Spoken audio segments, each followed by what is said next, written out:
A very good evening to all of you. This is my another video for the students who are preparing for FCAT examination या वो बच्चे जो FCAT में interested हैं वो ये वीडियो ध्यान से सुन सकते हैं। दोस्तों सबसे पहले ये बताना चाहूँगा कि FCAT है क्या। It is air force common admission test. Sir इसके एग्ज़ाम्स कब हैं? दोस्तों इसका फॉर्म ऑलरेडी निकल चुका है, वो 1 दिसंबर 2021 को निकल गया था। लास्ट डेट जो है डेट इज 31 दिसंबर 2021 इसकी भरने की डेट है। सर फीस कितनी है इसकी? Online fees is payable, there is 250 rupees जो आप ऑनलाइन पे कर सकते हैं। आप डेबिट कार्ड यूज़ कर सकते हैं, क्रेडिट कार्ड यूज़ कर सकते हैं, नेट बैंकिंग यूज़ कर सकते हैं आप इसमें। Sir when will be the course started? The course will be started in the year of January 2023 for this. Now जैसे कि आपने सुना होगा आर्मी नेवी में कई सारे ब्रांचेस होते हैं। जैसे नेवी में ब्रांचेस होते हैं, नेविगेशन डिपार्टमेंट होता है, सीमेन ब्रांच होता है, सिग्नल्स ब्रांच होता है, अप्रेंटिक्स ब्रांच होता है, इलेक्ट्रिकल ब्रांच होता है। तो उसी तरीके से FCAT में आपके 3 ब्रांचेस हैं। The first one is flying branch, then you have a technical, then there is a non-technical. So मैं सबसे पहले flying के बारे में बताना चाहूँगा। जो बच्चे flying के लिए तैयारी करना चाहते हैं, सबसे पहली बात क्लास 12th में मैथ्स और फिजिक्स में they should have more than 50% of marks. और जिन बच्चों ने BE या BTech कर लिया है किसी भी रिकॉग्नाइज्ड यूनिवर्सिटी से, उनके more than 60% of marks is mandatory for them. Sir what is the age limit? Age limit is 20 to 25 years. I repeat 20 to 25 years for the flying, जो बच्चे फ्लाइंग के लिए जाना चाहते हैं।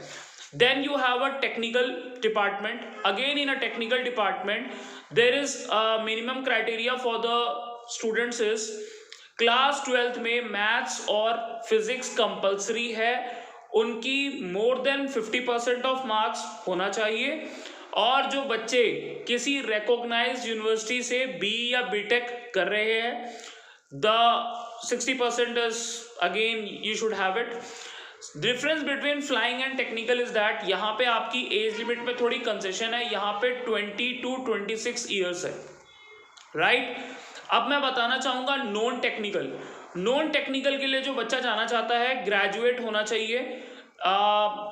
मैथ्स और फिजिक्स मैंडेटरी नहीं है, कॉमर्स का बच्चा इसके लिए अप्लाई कर सकता है। As limit is 20 to 26 years, right. अब मैं आपको ये बताना चाहूँगा कि इसका सिलेबस क्या है।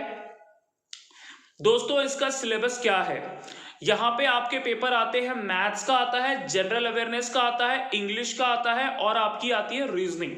मैथ्स में बेसिकली आपसे पूछा जाता है डेसिमल्स एंड फ्रैक्शंस के बारे में, simple interest, compound interest, percentage, time and distance के सवाल, राइट। एवरेज निकालना, अपस्ट्रीम डाउनस्ट्रीम के सवाल आते हैं और प्रॉफिट एंड लॉस के भी सवाल आ सकते हैं, रेशियो एंड प्रपोर्शंस के भी सवाल आ सकते हैं इसमें। Again you have in general awareness, यहाँ पे आती है आपकी current affairs, history, sports, geography, art and culture, politics, environment, defence के बारे में आ सकता है और बेसिक साइंस के बारे में भी यहाँ पे पूछा जा सकता है। Now come to the English point of view. English में क्या आ सकता है सर? इंग्लिश में कॉम्प्रीहेंशन आ सकती है, एरर्स आ सकते हैं, टेंसेस आ सकते हैं, फॉर्मेशन ऑफ सेंटेंसेस आ सकता है, सिनोमिनन्स आ सकते हैं, वोकैबुलरी आ सकती है, राइट। उसके बाद आता है आपका रीजनिंग, जो आज की डेट में बहुत ही एक कॉमन सब्जेक्ट बन गया है किसी भी कॉम्पिटिटिव एग्जाम की तैयारी करते हैं तो।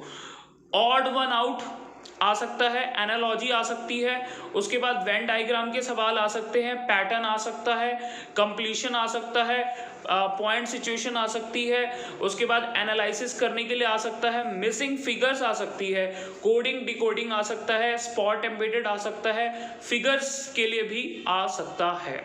ये हो गया आपका रीजनिंग का। अब मैं आपको बताना चाहूँगा कि अगर आपका इसमें क्या प्रोसीजर होता है। यहाँ पे आपका ऑनलाइन एग्ज़ाम होगा, ऑनलाइन एग्ज़ाम क्लियर करने के बाद आपका इंटरव्यू होगा, इंटरव्यू के बाद आपका मेडिकल होगा, उसके बाद मेरिट आएगी। तभी आप इसमें सिलेक्ट हो सकते हैं। सर थोड़ा हमें क्वेश्चन पेपर के बारे में बता दीजिए कि क्वेश्चंस कितने कितने मार्क्स के आते हैं, कितना कितना वेटेज कैरी करता है। तो मैं आपको बताना चाहूँगा कि यहाँ पे जो सबसे ज़्यादा इम्पॉर्टेंट है वो है टाइम मैनेजमेंट जो है ना, वो बहुत बड़ा रोल प्ले करेगा यहाँ पे। दोस्तों यहाँ पे आपके आते हैं 100 questions of 300 marks and you are just given 2 hours to do it. जिन बच्चों को शॉर्टकट ट्रिक्स नहीं पता है मैथ्स वगैरह में या रीजनिंग में, बहुत सारे शॉर्टकट ट्रिक्स होते हैं जो कॉम्पिटिटिव लेवल में काम आते हैं। उसके बाद आपका 3 marks for correct question and -1 for incorrect questions, यानी कि नेगेटिव मार्किंग यहाँ पे है और आपको नेगेटिव मार्किंग से बचना है। इंग्लिश के 25 क्वेश्चंस आते हैं दोस्तों, जनरल अवेयरनेस के 25 questions and you have maths of 18 questions and reasoning 32 questions. So total there are 100 question of 300 marks and you are just given 2 hours to do it. Now sir हम तैयारी किस तरीके से करें? दोस्तों बहुत सारे लोग बहुत सारे ऑथर्स को रेफर करेंगे, कोई एस चांद पढ़ेगा, कोई अरिहंत पढ़ेगा। मैं आपको यही बोलूँगा किताबें बहुत सारी हैं, राइट? किसी भी एक किताब को पकड़ लीजिए और स्टिक टू इट, राइट? किसी भी किताब को पकड़ लीजिए और stick to it and definitely आपका पेपर क्लियर हो जाएगा। लेकिन फिर भी मैं आपको अपनी तरफ से कुछ सजेशंस देना चाहूँगा कि आप एग्ज़ाम को अगर आप प्रिपेयर करना चाहते हैं तो किस तरीके से करें। सबसे पहले आप गो थ्रू द सिलेबस पे जाएं। यहाँ पे आपको सेकेंड पॉइंट आपका ये है कि आपको ये बात ध्यान रखनी है, यहाँ पे आपको स्मार्ट वर्क चाहिए, हार्ड वर्क नहीं चाहिए। उसके बाद वीकली रिवीजन मस्ट है। जो बच्चे क्लासेस बहुत पहले से ले रहे होंगे उनके लिए वीकली रिवीजन मस्ट है। मॉक टेस्ट कंपलसरी है, प्रीवियस ईयर क्वेश्चंस कंपलसरी है। उसके बाद अवेयर ऑफ नेगेटिव मार्किंग। दोस्तों यहाँ पे आपको नेगेटिव मार्किंग से बचना है because you have -1 for incorrect answers, so be very careful. Shortcut tricks आपको पता होना चाहिए, मस्ट है। शॉर्टकट ट्रिक्स के बिना बात नहीं बनेगी क्योंकि पेपर कंप्लीट नहीं हो पाएगा। Again there is a role of time management. उसके बाद है पॉजिटिव एटीट्यूड। आपके अंदर एक पॉजिटिव वाइब्स होना बहुत कंपलसरी है। अगर आप किसी भी कॉम्पिटिटिव एग्जाम की तैयारी कर रहे हो, आपको हमेशा ये सोचना है कि आपको आता है और आप इजीली कर सकते हैं। अगर आपके मन में जरा सा भी ये बात आ गई कि ये मुझसे नहीं हो सकता है, तो दोस्तों then there is a no possibility. I am telling you, you should always feel that you can do it and you will do it, you will do it. हमारे अंदर एक शक्ति है, उस शक्ति को हमने समझना है। जैसे कि पुराने ज़माने में कहा जाता था कि लोग कहा करते थे कि वरदान नाम की एक चीज़ होती है। आज की डेट में आपकी इच्छा शक्ति ही वरदान है, सबसे बड़ी बात है। अगर आपके अंदर एक इच्छा शक्ति है किसी भी चीज़ को लेके, एक विल पावर है, तो आपके लिए तो sky is a limit for you, there is no limit in that case. तो मैं आपको यही बोलूँगा कि जिन बच्चों ने क्लासेस ले ली है या जो लेने का सोच रहे हैं, तो इन चीज़ों का सख्त ध्यान रखें और निश्चित रूप से आपका पेपर निकल जाएगा। हमारे यहाँ पे भी क्लासेस अवेलेबल है। हम यहाँ पे ऑनलाइन क्लासेस भी देते हैं, ऑफलाइन क्लासेस भी देते हैं। आप हमारी क्लास ऑनलाइन भी लगा सकते हैं, ऑफलाइन भी लगा सकते हैं। जो बच्चे दूर रहते हैं, those who are staying far, they can opt for an online class, they can go for an online class। हम ऑनलाइन क्लास लेते हैं, डेमो आपको दे दिया जाएगा, हमारे फैकल्टीज़ आपको डेमो देंगे। और जो बच्चे नियर बाई अम्बाला है या हरियाणा है, वो हमारे पास आ सकते हैं, वो क्लास लगा के देख सकते हैं।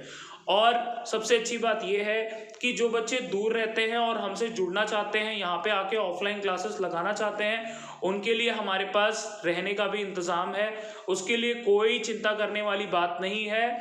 आपने बस ये सोचना है कि आपने पेपर निकालना है। तो अगर आपने पेपर निकालना है तो निश्चित रूप से हम आपकी पूरी हेल्प करेंगे। हमारे फैकल्टीज़ यहाँ पे आपके साथ सुबह से लेके शाम तक आपके साथ अवेलेबल हैं। आपको सारा कुछ करवाएंगे, mock test, previous year questions, important questions, everything will be done. Thank you and have a good day. In my next video, I will surely tell you about more exams जो आते रहेंगे, recurring in nature हैं, because exams are always recurring in nature. मैं उनके बारे में आपको बताता रहूँगा. तब तक के लिए थैंक यू.